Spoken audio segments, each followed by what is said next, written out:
Caitlin Clark's decision to be excluded from the team has become significantly more contentious.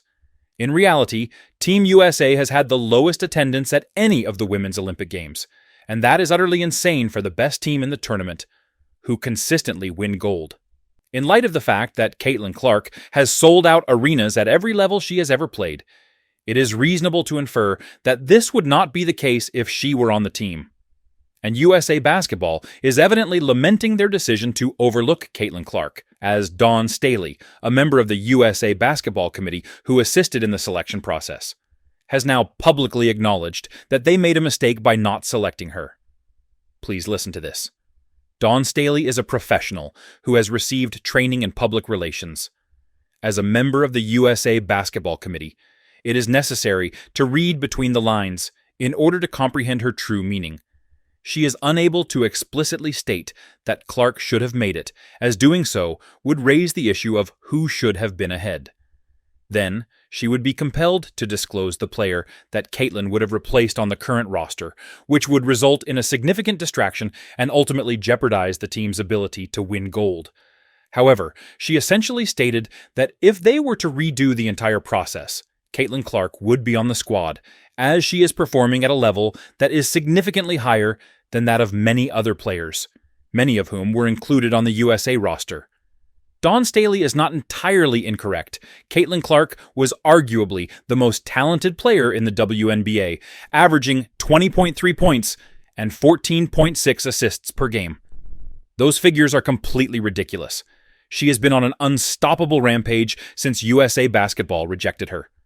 Christy Sides, the head coach of the Fever, was not dishonest when she disclosed that Clark had informed her that USA Basketball had awakened a monster by declining to select her.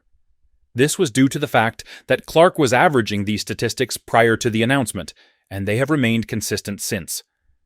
In her rookie year, Caitlin Clark has been on a vengeance tour, defeating and outperforming numerous USA players in the WNBA, including Diana Taurasi, Brittany Griner, and Kalaya Cooper.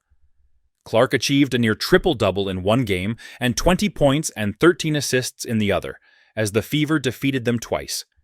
She achieved a triple-double in the Liberty against Breanna Stewart-Sabrina, recording 19 points, 13 assists, and 12 rebounds. Additionally, they were defeated by the Fever. In a victory over Collier and the USA Basketball coach, she scored 17 points against the Lynx. Subsequently, she vanquished the USA Basketball coach once more, when the WNBA team defeated the USA Basketball team at All-Star Weekend. At this juncture, it is undeniable that Caitlin Clark is one of the most exceptional players in the WNBA, as she has defeated each of them on numerous occasions. She is the league's top assist provider.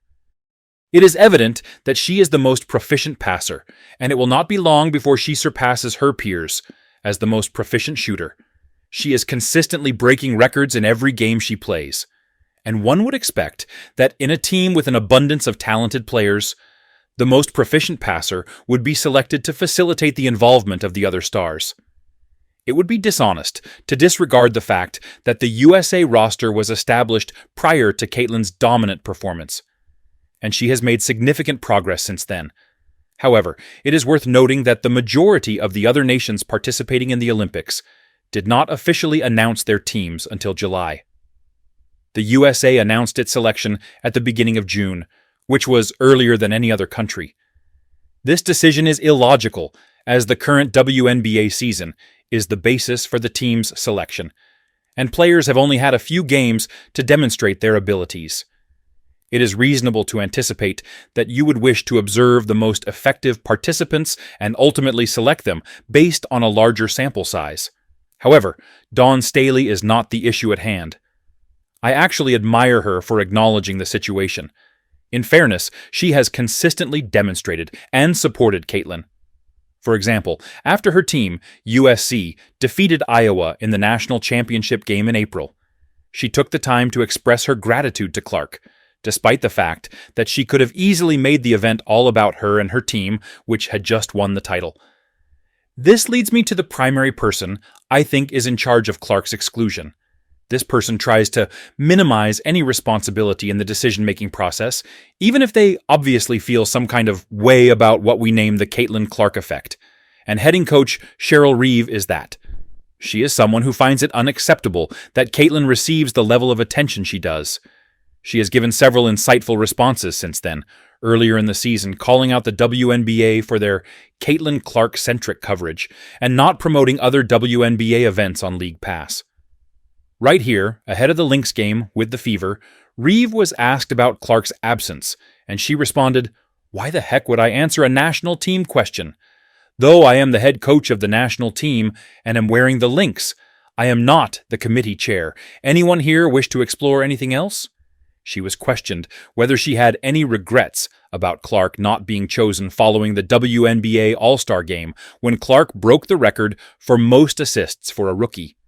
She then mentioned once more regarding the Parisian supporters of other clubs who are motivated by the choice to turn aside Clark.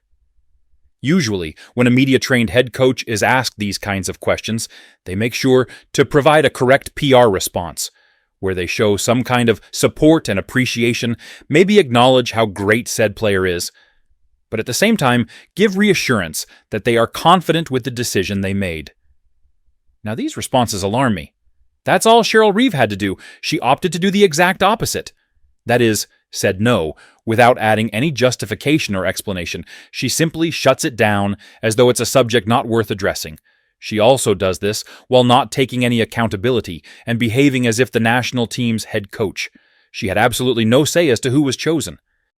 Now, this is where I believe she is full of BS, since I would assume the U.S. Basketball Committee, composed of coaches like Dawn Staley, would value fit, synergy, and things of that type. With such a great pool of players, I don't think the head coach wouldn't have any say or influence as to who is chosen when assembling a team to compete and win. Should she fail, you could find yourself in a situation when the selected players deviate from the coach's preferred style and approach of play. Coach matters. Play style matters, and I simply don't believe when a group of people are gathering together attempting to choose a team, that they would remove the coach, who is the one who would be there in Paris every daily, trying to win with a certain set of individuals. Since Cheryl Reeve set up her team to face guard Caitlin Clark full court to get the ball out of her hands, in the WNBA All-Star Game with outstanding players all over the court, such Arike Ogumbole, who went off for 34 points. I also completely believe Cheryl Reeve understands how good Caitlin Clark is. Team USA's whole game strategy was to get the ball out of her hands, so she only scored 4 points and a near WNBA record in assists. That's how NBA teams defend elite players. That's how you defend superstars like Luka Doncic and LeBron James. Even if it lets someone else on the squad start, try and stop them individually using whatever means required. Not much else will underscore how excellent Caitlin Clark is already anyway. Originally, when Caitlin Clark was originally turned away, all of the indignation focused on the lost chance to expand the women's game internationally, to highlight the next worldwide superstar for TV ratings, sponsorships, curiosity, etc. And rather obviously, given the U.S. presence at the Olympics thus far, that has been accurate. People would show up in numbers if Caitlin Clark were there.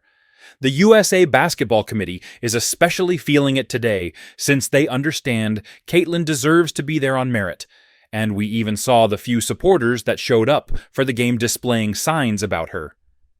The WNBA does not have 12 players better than her right now. Furthermore, aggravating people the most is their attempt to gaslight supporters into supporting this choice, so totally ignoring the historical record of exceptions.